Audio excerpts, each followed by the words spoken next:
There's 14 feet of book space in the Eisenhower Museum about my dad. My sister has the pictures when my dad was running a newspaper in Manchester, New Hampshire, and at the end of the war, when Eisenhower was kind of doing a tour, there's a picture of my dad riding in a limo with Eisenhower. That's crazy. My dad is the guy that wrote the letter that persuaded Eisenhower to run for the presidency. Wow. So I'm not sure what happened to the original. It might be in my mom's old archives. I think the copy is in the Eisenhower Museum. That's holy crap. So we had that kind of background, so with all this military stuff going on. So my dad was, doing interviews throughout Asia with all these people. When we left the Philippines, we went to Thailand, and we spent 2 weeks in Thailand while he went into Vietnam. My mom and I spent time in Thailand. He went into Vietnam, was interviewing the top brass there, got taken up to stay in a Montagnard village and interview the locals up in those places. Meanwhile, in Thailand, the hotel we were at had Muay Thai and Krabi Krabong demos every day at lunchtime. So you got to look out the window and just watch this stuff. So I got to go out there and watch this stuff, and I ended up coming home with a Krabi Krabong sword. Of course. And then, of course, my dad was the first American journalist to interview the Dalai Lama in India. Wow. None of this stuff ever saw the light of day in the United States because the Copley Press and the John Birch Society blocked it. They pigeonholed him. Basically, they were supposed to run the articles. They weren't running them. My dad took them to the Hearsts, and the Hearsts were going to run them, and the Copleys contacted him and said, "We paid for them. We own those articles. We will sue you if you run them." Wow. Holy fudge. That's the politics. Yeah. God damn. Now, in your early goings in the martial arts, did you take anything other than FMA at all, or were you just... Well, yeah. Taekwondo. As a kid, my mom took me to see a Taekwondo class because there were some, older kids I knew that were doing that. I didn't really like it too much. Why and not? Then it just wasn't what it was appealing to me at the time. They took me, I did a couple of judo classes. And then we had some family friends, one of whom was like the biggest opera star in Korea. Oh. Well, my mom was a trained opera singer, and she... What the... So when people... So was she white? Yeah. Yeah. You casually just bring that. Your dad was... So when singers would come through Sacramento, like to sing with the Sacramento Symphony or whatever, they'd come to my mom to warm up and train and so forth. And so we had met this Korean opera singer. So his nephew wanted to come to the U.S. to go to high school. He was 16. I was probably about 14 at that time. And he knew Taekwondo. And we're talking about, this is the late 60s. So his Taekwondo wasn't like what you see now. It was the street fighting version of Taekwondo. Oh, yeah. Nice. I mean, it was still Korean War over there and the whole military and all that. And so he started showing me stuff. Holy crap. Okay? Mm-hmm. So, and then my first girlfriend was Chinese. And her brother and cousin were going to train at the new Chinese Culture Center in Sacramento, and Y.C. Wong would come up like once or twice a week from San Francisco to teach there, and I wasn't allowed to participate back then because I was Guai Lo and it was for the Chinese only. So I would wait for them in the driveway. Still, as far as I could tell. Well, he said he was. It depends who you're talking to, because if you're talking to the John Birch Society, I am not white. Yeah, that's right. Not. Okay, no, I'm not. Commie bastard. So I would wait in the driveway for them to come home, right, and I would attack them. Just to figure out what they were doing to defend themselves and try and learn this stuff. That's the only way you could learn it. That's what I was doing. And I know the cousin had a black belt in Taekwondo. Oh, my God. And I remember he got there was a big fight, Asian black fight at some local grocery store when he tried to kick some bigger guy in the head and got his leg broken. Oh, ouch. That was one of the reasons I wasn't impressed with Taekwondo. I'm sorry. Well, there you go. No, I've met some really good Taekwondo Taekwondo that it didn't people. work, and you were like, I'm good. I met some people who were really good, but that wasn't. No, he him. wasn't the one. So He wasn't the one. So anyway, So I was kind of dabbling. It was like street fighting stuff. Right. You know, in high school, you get in street fights and stuff. So you learn a little here, a little there. Yeah, So when you I was survive. dabbling. I had that Jay Gluck book. You know, I'd sit there and look at that stuff and go through it. And then I got to Berkeley, and I immediately found a guy that lived in my dorm, first year in the dorms. Oh, I thought he said it was immediately found weed, and then I found this guy. They set up a bong and they were good. Oh, this guy You never know. I mean, they're all kind of, you know. There was some of that. blends together at one point. There's a lot of names in martial arts that have partaken of the stuff. Anyway, course. this guy was about to get his black belt from Al Reyes Sr. Wow. Oh, Yeah, okay. And Don Raleigh, not the Don Raleigh, the ninja guy, Right. no. but Roelli spelled it. Anyway, and so he was kind of working out one day, and I said, "Show me."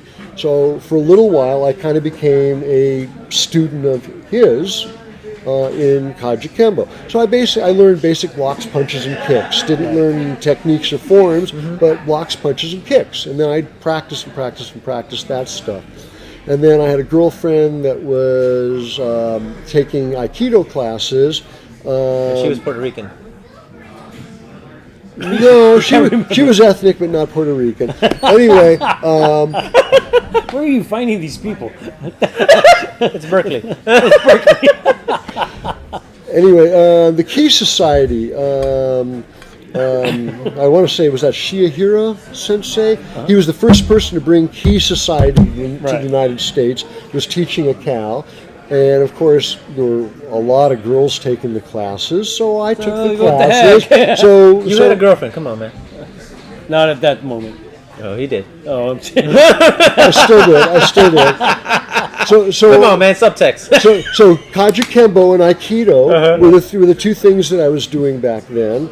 The basic versions. Well, of it. basic version. Well, I'll tell you, learning how to fall has probably saved my life more times than anything else I've ever done in martial arts. I agree. You know, I mean, it's practical skill. It's an everyday thing. You don't need anybody else but gravity to participate. You know, Gravity's bitch. I mean, it's a serious matter. definitely, I get it. Hey, at a certain age, that one fall, Oh, dude. that's the Well- rest of your life. Yeah, well, I've had that one fall. Ooh. Yeah. So anyway, well, you know, that was what, 4 years ago. Really? Yeah. So it changes everything. May I ask how old you are now? I'll be 68 in 6 days. Oh, wow. Hey, we have. Wait, 6 on days? summer- I'm on the 13th. I'm on the 12th. Oh, how Oh, happy funny. early birthday. Merry Christmas. My band has a gig on the 11th, outdoors at night. It's going to be Oh, cold. Wait, and you're in a band? Yeah, Of course, he's a rock band. Look at him. Come on. I know. I get the look now. I play get the rock look now. guitar and blues harmonica. Jesus Christ. Yeah, Did you bring anything with you to play with? Did you bring an instrument? No. I always Did you have harmonicas did in the you- car. Oh, okay. Never mind. I thought we were going to a different. no, I was trying to keep it. This from is getting PG. there. Okay, got it. PG. We'll keep PG. We're gonna make you go to the and get the harmonica. Yeah, No, we're you not wanna going to get show bad. martial arts. You're going to People- show us harmonica. people used to say, "How do you get the name Stickman? You want the boy version or the girl version?" I'm good with the stick. I'm Yeah, sorry. Oh, by the way, he is known as Yeah, the stick as man. the stick man. Yeah. Well, I was the Obviously, for more than one reason now. I didn't know that. I thought it was a Filipino martial I art. was the first person to introduce synthetic sticks into the Filipino martial arts. Nobody had done it before me. I remember What is a synthetic stick? the plastic sticks. Oh, they brought. No one had ever done it Yeah, before they have me. them. Yeah, I know, but I'm why? Okay, because it was getting harder and harder to get rattan out of the Philippines. In the Philippines, you go out in the jungle and you cut your rattan down. Well, And then you burn it in Our, the our jungle is the industrial Right, jungle right. here. Okay, now makes sense. That's gotta hurt your hand, though. Plastic. not as bad as aluminum. Yeah. Okay. My You got first me there. my first wife had a friend named Buck Liu, who is this tall, badass Chinese street fighter entrepreneur who'd grown up in Hong Kong. Well, at least he respects him as a street fighter. Entrepreneur, not so much. Oh, well, no. Well, he opened, for instance, the first Western motel in Cuba. Oh, what? Yeah, but anyway, he showed me his style of Hong Kong street fighting. 2 sticks, just like this, and it's just bam, bam, bam, bam, bam. You know, Buck's about 6'2". When he comes at you with bam, bam, bam, bam, bam, it's serious stuff. But here's the thing: he was the engineer at GE who invented polycarbonate. Oh, Oh, okay. Now it 'cause- makes sense. So he comes to visit our house. He's got a briefcase. He opens it up. And he's got all these squares about yay big Right. of polycarbonate, different thicknesses, and they each have a bullet embedded in them. So 1 inch thick, 1/8 inch thick, 22 bullet embedded. 1/4 inch, 9 millimeter. So on and so forth. And he says they would go to trade shows. The salesman would hold up a sheet of this stuff, and we would shoot right at their heart, point blank. He says we never lost a salesman. These are the pieces. These are the bullets. We didn't know it was going to sale, but we didn't know that we cut out. No, I mean polycarbonate ubiquitous now. Motorcycle helmets. Right. Did you see the table of blades made from? Yeah. There's one right there. Heil Campbell over there. Well, and a lot of his designs copy mine. I was the first person to introduce the sticks. I remember sending some of my prototypes to Fred Degerberg in Chicago. And people would look at my stuff. These were the hollow ones that I started out with, which were 1/8 inch thick, like it stopped the 22. Okay. And people would go, "Oh, this is a joke," and then they'd spar with it. The first time I ever sparred with it, I had just cut a piece about 21 inches long.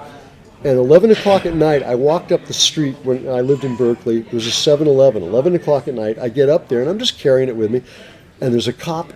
Only time in my life I've ever seen a cop eating a donut. And he's got a big belly on him. Right. He's in there.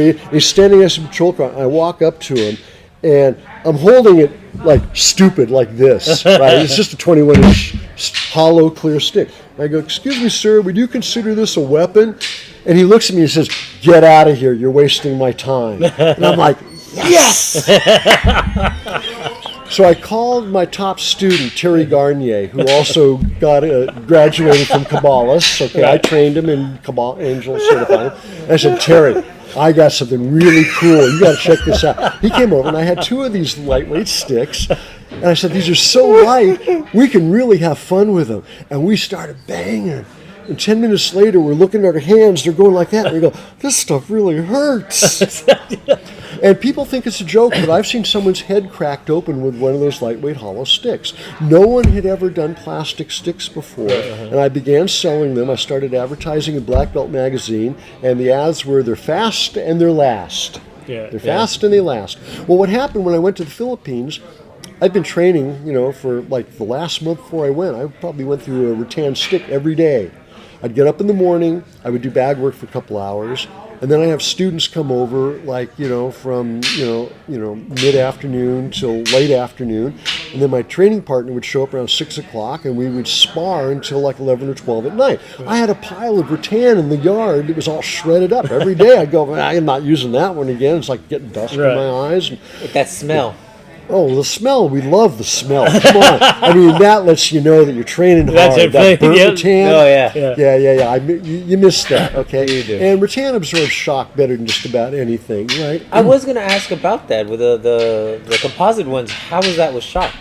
You're going to get more shock, and people would notice. They say, "Oh, I can feel the shock." I say, well, there's shock in the rattan too, but you're so used to it you don't notice. Right. And so with the hollow sticks, if the grip was a little loose, it would kind of vibrate more. I tell them, just tighten up your grip just slightly. And basically, I don't think anyone ever complained about the vibration once I told them to do that. Are you still selling those sticks? Well, I'm out of business because I lost my house a year ago and my shop is in storage.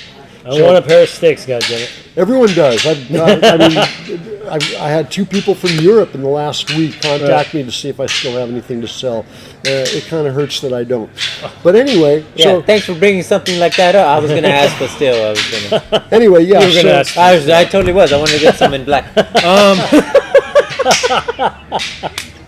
Yeah. I mean, there's a lot of 150,000 square foot warehouses. I need about 400 square feet of that. I'm not having any luck. Ooh. Yeah. Anyway, so I sent some to Fred Degerberg. Let us call some people. Interesting. We'll make some phone calls. Yeah. Thank you. I need the help. We know some people. All right. Anyhow. You okay with the mob? Some of the martial artists I know from San Francisco are connected. Okay. Some of Chris Chan's guys. Oh, yeah. Oh, no, he knows the gay mob. Sorry, I can't help you there. More the Castro area than the other side. I used to teach a gal that lived in the Castro area. She was a really good massage therapist. And she was like, 4'11", like, 90 pounds. She was getting ready to go to Central America on her own, wanted to know how to use a knife. I'll tell you, she got really serious about it. Oh, I bet. I mean, she didn't train very long. She just had a good instinct for it, and she's still around. So obviously, So whatever it she worked. learned, worked. it got her through anything she needed to get through. Yeah. A few scars later. Oh, yeah, we're closing the hour. I think we made an hour. Oh my God! We haven't even got to the good stuff. I was going to talk about how the women are the true warriors, because when they train, it's not for fun. It's because we've I ain't gonna noticed take it that. anymore. I mean, we've noticed that is a true fact.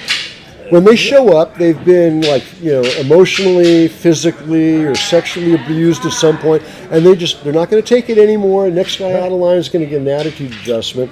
I had a woman who was a pacifist when she showed up.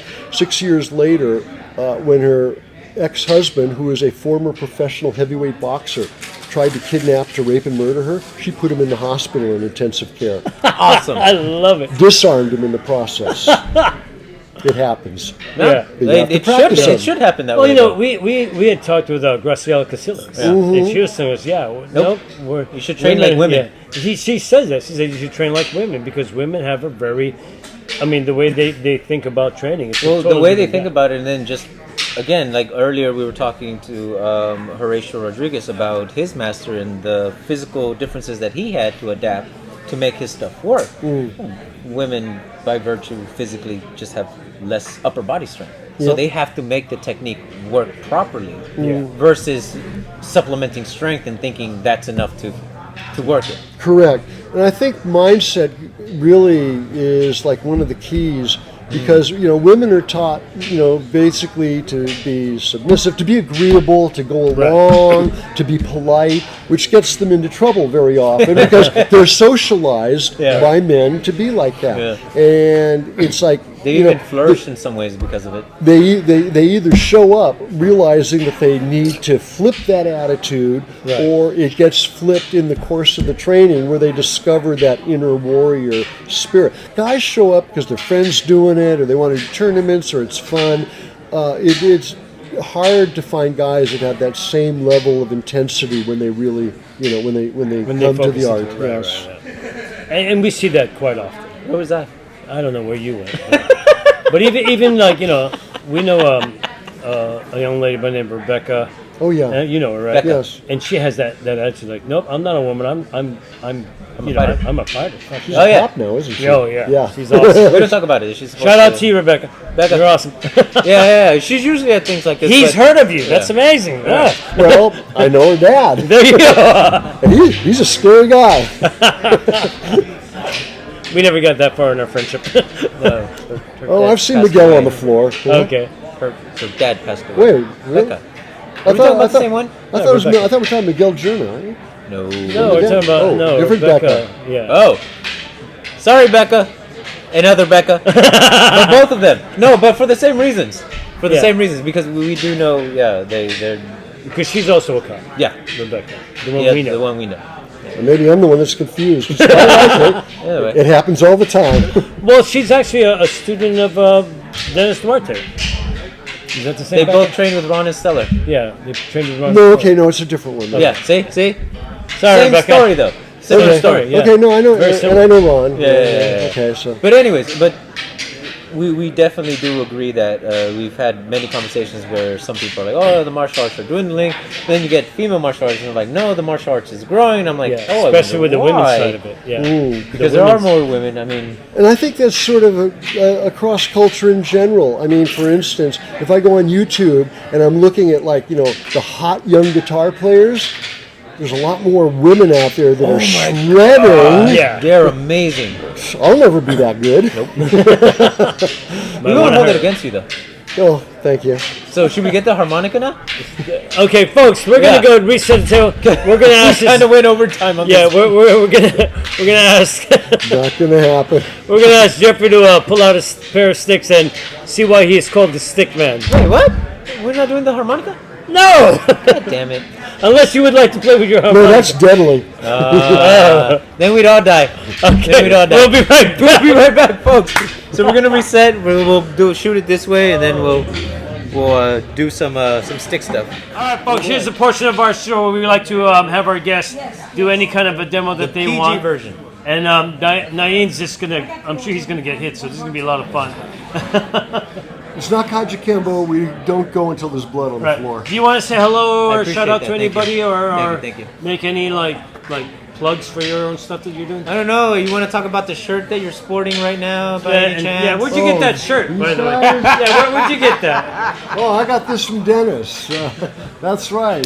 Island One Martial Arts. I am now an affiliate member of his Affiliate? club. Oh, yeah. And I understand you're also his instructor at this point. It's a billboard. Ish. Uh-oh. I thought that was supposed to be a secret. Well, too bad you said it earlier on Yeah, camera. yeah, you already talked. Oh, yeah. See, you That's get, why I brought it up, because you said it first. well, you get old and the memory's not what it used to be. All right, well, hey, I'm going to leave you guys to it. You beat his ass, and I just want to enjoy the whole show. It's all you can He do. always does. All right, so I've had the pleasure of seeing Serrata through the eyes of a few of the practitioners that played with Angel Kabbalists. So I would love to get what's your interpretation of Serrata as it was taught to you? I'm actually going to quote a Japanese martial artist, Yagyu Munenori, who was the first sword instructor to the shogun of Japan, which meant he was probably the most badass swordsman in the country at the time. And what he said, it is easy to kill someone with a slash of a sword. It's hard not to be cut down oneself. Serrata teaches at the basic level the defense against the attack. You can give anybody a stick and say, go hit that person. Boom, I just trained you to hit the person. Now just get good at it. Nobody needs to know that. You can give a woman a hammer and say, could you hit a nail? Boom. Yeah, they know how to hit. Right. But to defend against an attack, that's a skill. Huh. And I think that's like one of the first and most important things that Serrata teaches you. There's only one mistake in the art, I like to say, that's getting hit. Anything else is better than the alternative. I like that. Anything other than getting hit. Okay. Right. So how do you then teach the basic blocking of Serrata? Well, for the last 5 years of Angel's life, I ran a program at the School of the White Tiger in Oakland under his auspices, from basically starting in 1986, but officially from 87 until he passed away in 91. And so the format that I teach to this day is the format that I learned from Angel, and then I would bring students out to Stockton, he would evaluate, and some of them got certified and so forth. So the idea is, on his deathbed, we talked privately for a bit, and he said, promise me you'll always teach. And so the format that he had me teach with while he was alive, I still do that. Now, my understanding of the art and details and so forth, they've changed, it's grown, but I still teach the basic techniques the way Angel said he wanted them to be taught. Okay. And other people maybe have slightly different variations of it. Right. But just about anyone who trained with Angel, we can look at what each other are doing, and it's going to be like 99%. The same as Kabbalah. Maybe just like slightly different ways of understanding or explaining the material. But it's going to be very consistent like that. But, again, there's things I've learned along the way from playing with people from other systems and so forth that maybe Have enhanced. well, for instance, Sonny Umpad. Oh, love that guy. Yeah, and I was never formally a student of his, but we got together and played at times. Unfortunately, his student was sick today because he was going to be one of the instructors, Jason Pugao. Okay, So he was going to be here showing, and he moves very similar to the way that Bunt moves. So So I met him. Sad. I met Sonny in 1986 when he was doing the Doblicata.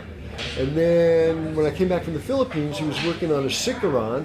So I'd say, well, you're kicking one way. In Kempo, we have similar kicks, but we deliver it differently. So we just kind of like chase each other around the room with kicks. And then later on, when he got into the sword, at one point I said, I'd be happy to come and train and be your student. He says, no, we just trade. And I was embarrassed by that, so I stopped coming around very much. Wait, why? But I've played with Maya Soderholm a few times, and after Sunny passed away and she was doing her initial seminars, and we got out, with her swords and we sparred a little bit, and she was a lot of fun. We had a really good time on that. Nice. So some of what he did influenced me. I'd say after Angel, he would probably be my next influence. Wow, that's a big influence. So, for instance, if we're talking about a technique, if you were going to feed me like a number one strike, okay. Oh, he knows how to feed the strike. Okay. So we do a cross block, and then Angel would be, this, right? And the usual, the follow-up. But then Sunny, from this position here, he might go bang, and there's the hit. So there's a hit. That's nice. And it's like almost like you get the bounce off of that. Right. It's like that. Follow the bouncing ball. Doop, doop. Right. And then, of course, from there we got into things. Angel didn't show much with the puño, but for instance, come with the cross block, and there's a nice little disarm right there. It gets in there and hits the nerve. Yeah, it does. I was being nice. Thank you. Yeah. And then, of course, let me like off an outside. If I'm just, if I miss, then I got into doing stuff like those. I call those evil things because they're little moves that you don't see very much, and they kind of like hit nerves, like right there. Yeah, like, they fit right in between with the bone. Yeah. There's one really nasty one I do on the ankle, which we're not going to show Yeah, here. we're not doing feet stuff. Yeah. But, that was your call. But I will say, I had a Muay Thai guy one time said, "Oh, I kick parking meters; it won't work on me." And when I did it, I gave him a little extra pull, and he face planted. Stupid. Because the nerve right there at the bottom of the ankle is exposed. Yeah, you can't train. Yeah, exactly. Unless no you've training. completely deadened it out. Yeah, exactly. You'd be stupid to do that. Yeah. Wow. So then that becomes the basic block from the 1, and then the 2. Right. Got a follow up on that. And the 3. Yeah. And then we've got things like backdoor techniques where you can pass it through. Okay. So with Serrata, we didn't do a lot of, even though we called them blocks, we really rely on passing a lot more. One of Angel's big things was reversal. So say if you throw 1 and I'm stuck here, and we're fighting, well, if I can't get there this way, I just go around the other way. Makes sense. Okay? Yeah. So, everything was really like a lot of non-resistance. There are blocks, for instance, like the cross block on angle 3, that's a power block because 3 is a power shot, and so you have to have power to block that one. But again, what I just showed there, you block it, maybe it's starting to slide through. Right, because I'm going. And then it rips through like that. Yeah. I teach people how to block it, and then I teach them how to Pass it. cheat the block. Right. So you have to have that back door to let it out the other side. So here it's just kind of get that little flip. And part of what Angel did with his system, it's all based on, it's very mathematical. So it's based on the percentage relative to your body. So we would measure from the armpit to the wrist, no further than the center of the palm. So for me, that's like about 21 to 24 inches. Okay. I always used to say, so you can hide it up the sleeve of your jacket, Just drop it. And the other thing, and you just drop it. The other thing, of course, is the Philippines, having a strong maritime culture. Okay. A bunch of islands. And is a 28-inch weapon really the best thing to fight with on board a boat? That makes sense. So a shorter weapon is, there's more agility to work in a close quarter kind of a situation. Not to mention the weight for having to swim off if you had to jump off the boat. If you're swimming off, you're probably dropping all. Depends how far from shore you are, how much stuff you're dropping. Yeah. let's see, what, we were talking about reversals. Well, Angel, the mathematics of the. oh, the mathematics yeah. of it. Right. So, for instance, if you're giving the 1, and I'm in here, he really throws that. It's not a slow thing. He's like, Oh, I'm sorry. Was that supposed to start slow? I'm like, okay, I see it. I saw it go by. So, for instance, when we do this move here, we strike, and this could be strike up to the face or to the hand, but we train it here. There's a blade. If I'm too far this way, notice that happens. If I'm too low here, I don't have anything. The idea is, like we have our lock position. We kind of get that square. We lock in kind of the range of the thumb. But it's about a fist in between. Well, we kind of want it about a square. Okay. Because here, I can have strength. If I'm too low, you can hit over the top. If I'm too much this way, you can slash under. But here, I see. I've come the other way. From here, Angel had a move where he would roll up and check, like this. Oh. So again, it's a measurement. So Right. we're in here, we do the strike. Let's say you have a knife and you want to reverse and cut my throat. So I'm in here. There's the quick check. I see. Right there. In the secondary. But there. it's based on that measurement principle of being here and not here or not there, of being very precise in the placement, I was so that gonna you say, roll yeah. straight up. And again, you're using the knuckles. You don't want to be up where it's going to slide. So you're cupped right there, but it's a strong position. You're the first person that actually breaks down the measurements that go into Serrata, because we've always wondered why use this versus the heavier part of the stick when you strike. And it's all, like you're saying, the measurement of understanding where you are at each point. Well, no, I mean, as in any art involving weapons, and Western swordsmanship talks about this a lot. Right. This part is strong for the attack, this part is strong for the defense. This is weak for attack, this is weak for defense. So when I'm actually coming up and I'm doing that little quick check underneath, but that's defense. I could be striking like that. Right. But again, if you're coming really quick and I have to roll up, that's what happens if I'm in the wrong position. So I want to be here, so if you come with that, I'm right there. Oh, and he's already crossed up. Now we get into those games. Angel had a good standing grapple in his art. That's awesome. I mean, he had, joint locks, chokes, takedowns. Are we trying to see some of those? You're not even paying attention, are you? Okay. Yeah. Never mind.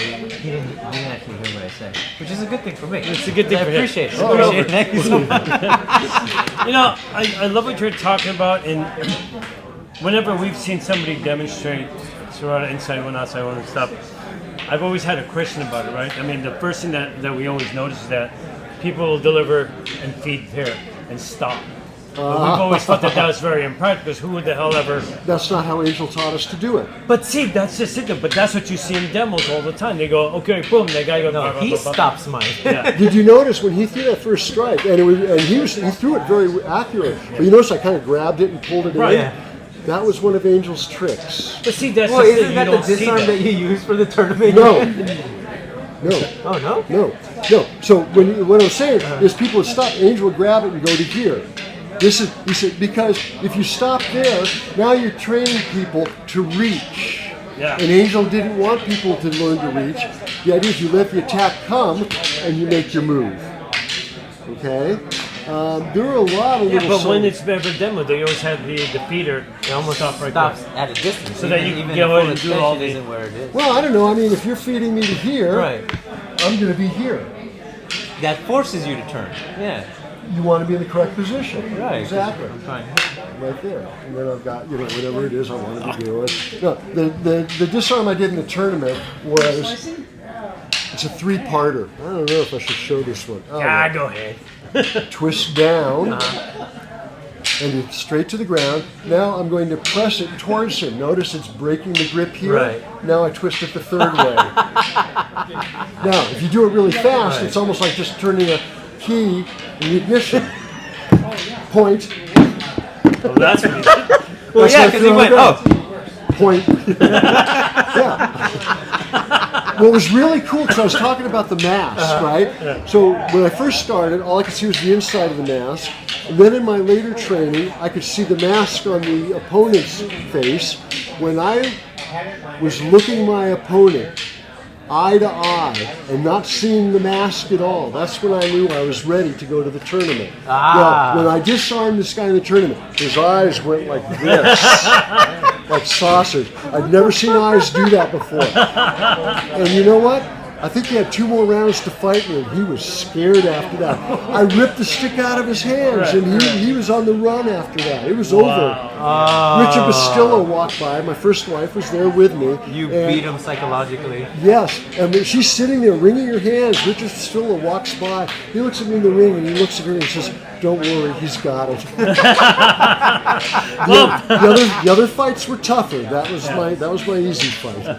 Well, folks, this has been an awesome conversation with this conversation. man. Yeah. Wow, I'm glad we got to finally do this. Yeah. This was fun. I mean, we were talking a long time before we got here, right? Yeah, I kept ducking you guys. He kept. Oh my God! We're like, I can't do it today. Sorry, guys.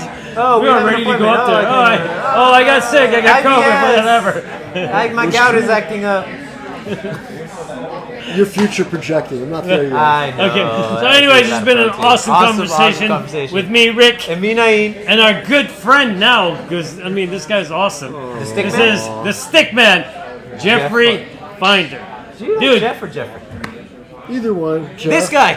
This guy. Yeah. All right, as always, 3, 2, 1, cut! Thank you so much, sir. That was awesome. Thank you. Had a good time.